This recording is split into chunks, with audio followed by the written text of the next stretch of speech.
Hello guys, I want to show you the northern lights that we have here. So this is, I'm taking here from the back of our house. So this is what's happening here in Canada, especially here in our place in Port McMurray, because we are near to Alaska, in northern part of Canada. So this is just normal what's happening here. So this is the northern lights what we got. So it's a good timing that we saw these northern lights. Not really, but sometimes there are more colors. It's different colors, but this time now it's a green, and it's, look at it, see.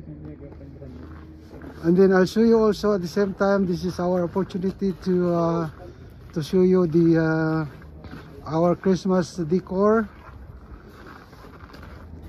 It's just like, see, up to there, that's the northern lights. Wow. Here, that's the northern lights we got. See here, that's amazing. Ito, nagsiseparate pa yung ano niya, oh.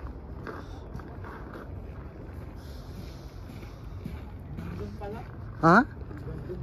Maganda pala, parang rainbow yan eh. So this is what's happening here. Northern lights, yeah. Ayun. Tapos this is the front of our house, and I decorated this a first time to decorate our house. So this is basically, the theme is Pistang Pinoy, because we built I built Christmas lantern or parol. So this is what's going on here now. See,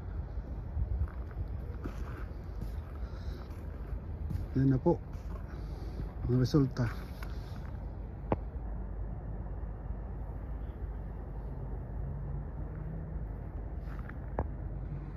Yes, malamig. So I think the temperature is -17 this time. It's freezing outside. See, even the camera now is getting blurry. It's freezing. So this is it, pansit.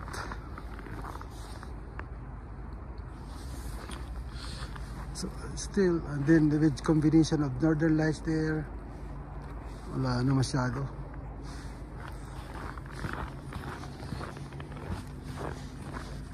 Here,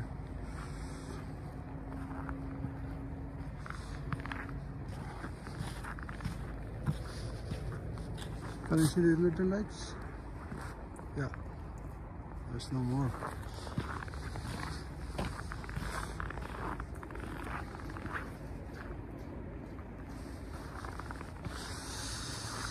Okay guys, thank you for watching. Bye for now.